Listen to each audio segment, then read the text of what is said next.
Hi everyone, welcome to Papa's Workshop. Today is part 2 of my kitchen cabinet upgrade, and today we're building the drawers. These are big drawers that are going to go underneath the kitchen cabinets. So let's get started.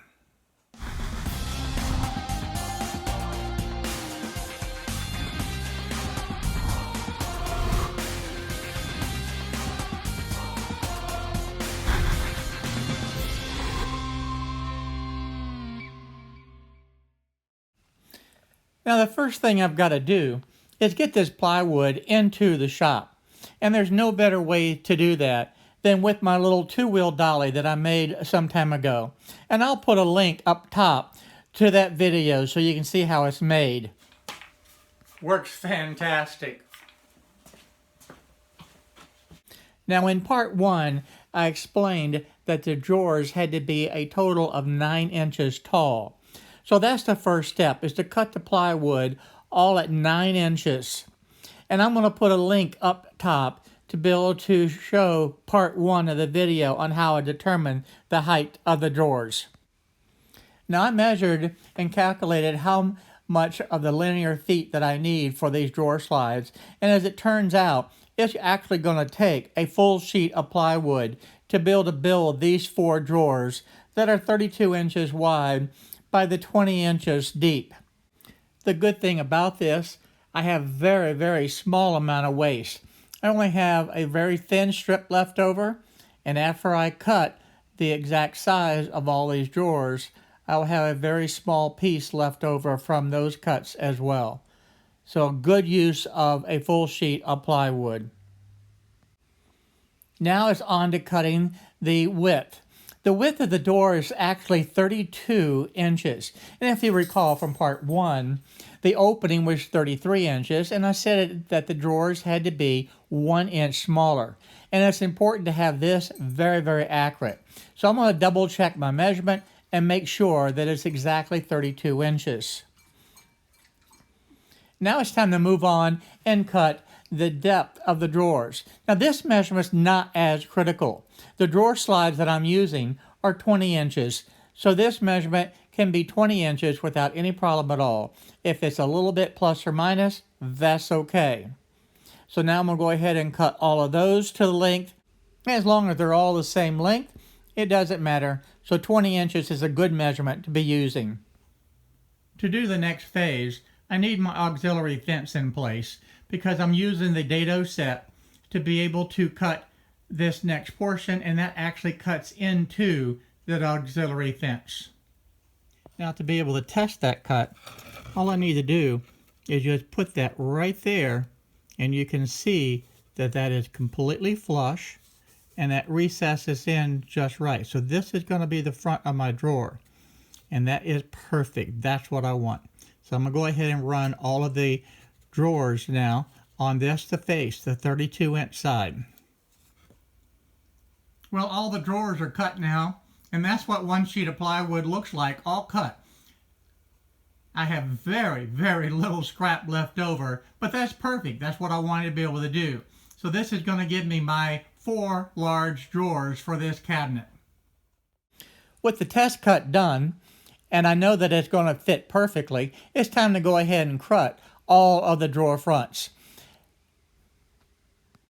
By cutting all of this at the same time, it ensures the accuracy, and it actually saves time by getting all the same cuts done at the same time. And remember, I'm only cutting the front and the back. This is the one that's 32 inches. The 2 sides of the drawers do not get cut. The last part of the milling operation is to create this recess here so that the bottom of the drawer will be able to fit in and fit down flush to that. So again, I have this drawer dry fitted together, and I'm going to measure the length and the width to be able to get the size of the bottom that I need. I'm going to go ahead at this time and cut all 4 of the sides along the bottom to create that rabbet cut to accept the bottom of the drawer that I just showed you. And this will be the last part of the setup that I need. From here I can go ahead and tear this part down and put my regular saw blade back into the saw.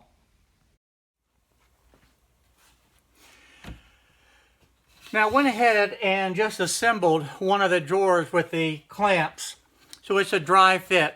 And I wanted to be able just to test the measurements and make sure that that was actually 32 inches, because that's very, very important to make the drawer rollers work.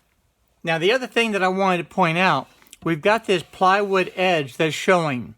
And there's several different ways that we could handle this. One, I could just do a round over and let the plywood show. Or option two would be able to use these thin strips with the glue on the back of it and glue that on to make it look like the natural wood. Or three, there's going to be a third option, and that's what we're going to do. I'm going to cut a V-groove in this and cut a solid piece of wood that will fit into it. It'll be a lot more durable, and I think it'll last for a lot longer period of time, because I'm afraid that the glue would come loose on everyday wear and this would come off. And I don't want that to happen. At the router table, I've set up a 90-degree V-bit and I adjusted the height so it would cut down to the width of my drawer sides. And I aligned the fence on this so it would be dead center of the cut. Now what this is going to do is create a nice V-groove along the top edge of the drawers. And this will accept the solid piece of wood that I'm going to put into it. Okay, so what I've done is cut some small strips of wood, and they'll fit right in there into that 90-degree slot. And then I'll glue that in place, sand it, and then I'll just cut the top off nice and flush. What I did, I went ahead and cut a whole bunch of these.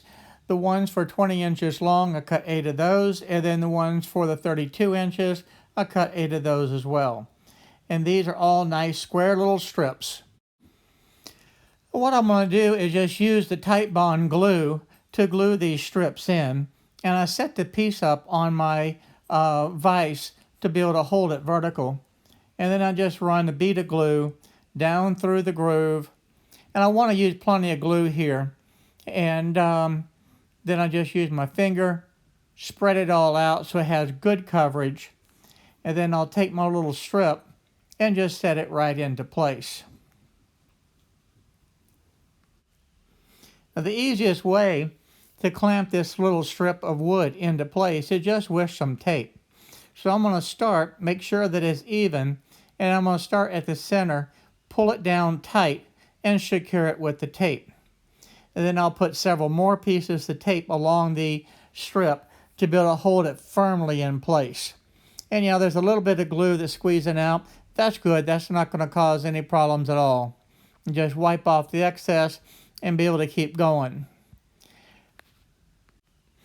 And with it secured in place, I'll just take it, set it aside, and grab another one and do the same thing and repeat this process until I have them all done.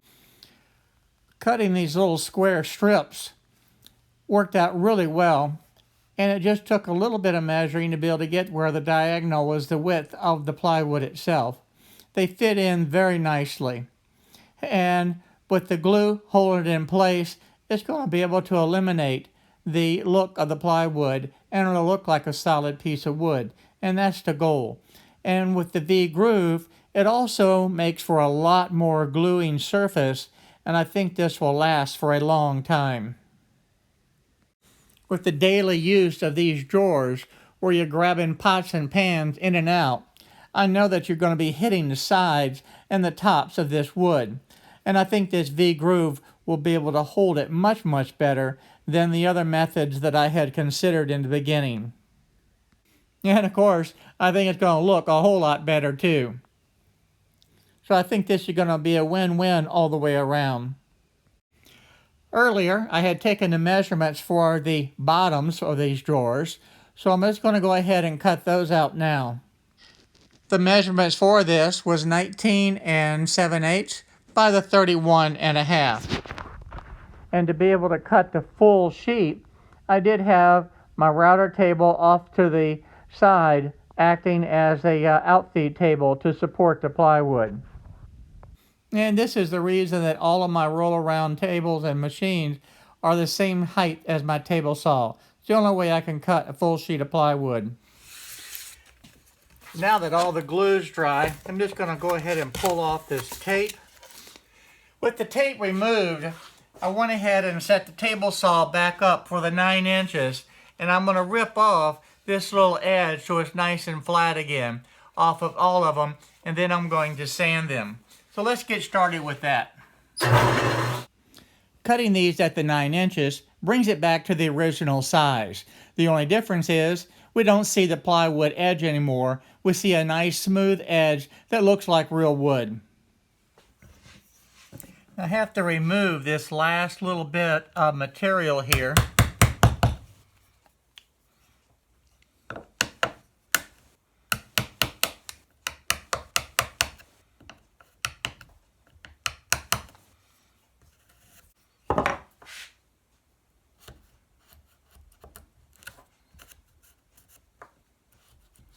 And that's it. Now I'm sanding this with 150 grit paper, and then I'm switching over to the 220. And that's really all that's necessary. And it does turn out really nice. I'm just going to dust it off and try to get a good close-up for you, and it looks like a solid piece of wood. And it's going to be very durable and last a long time. You can even see how nicely that fits down into that groove. Just wanted to do a real quick test fit to make sure that everything fits like it should. And now we're going to go ahead and glue it together. And yes, I am putting glue on both surfaces to be able to make sure that it has a good bond. Next, I'm going to just go ahead and attach a clamp and make any final adjustments that I need to make sure that it's exactly where I want it. With the brad stapler, I'm going to go ahead and staple the ends together. This is the 18 gauge, 1 inch long brad staple that I'm using. And I'm going to go ahead and secure it in place on both sides. With the staples in place, I can remove the clamp and go ahead and shoot the staples into the bottom area where the clamp was blocking it earlier. And then a little bit of cleanup and this side's done. Moving over to the other side, I'm doing the same thing. I just clamped it in place after putting an ample amount of glue on it, using the brad stapler, and shooting it into place. Now this phase actually goes real quick, just to be able to get the sides nailed together and glued. Now it's time just to flip it over, and we're going to add the bottom into it. And now it's time to add the glue that was going to be able to secure the bottom in place. And here I'm going to put glue all along the edge, both on the top and the bottom in this groove. I want to be able to have an ample amount of glue holding it. And now comes the easy part. All I have to be able to do is drop the bottom right into place. And it just falls right where it needs to be. The next thing to do, and this is very important, and don't skip this step, you want to measure from corner to corner and make sure that it's square. So I'm taking and making sure that this is the exact same measurement in both directions, measuring across the diagonal. And in this case, it is exactly the same. So now I can go ahead and take the brad stapler and nail it in place. Now I'm shooting these brad staples directly into the bottom and to catch the side. Now I want to do this at a slight angle because I'm not wanting this staple to come out on the inside. The next thing that I'm doing is I'm only using the brad staples on the bottom. I'm not going to shoot the brad staples into the side because I just don't want that look with all those staples there, and it's really not necessary. Now I'm just going to flip the drawer over, wipe off any excess glue, and this drawer is finished. Hi everyone, thank you for watching my video today. If you like the video, please go ahead and hit the subscribe button down below and the little bell next to it so you'll be notified on the different videos that I upload. Also, check out the videos over here to be able to stay up to date on the happenings in my shop. So again, thank you for watching my videos.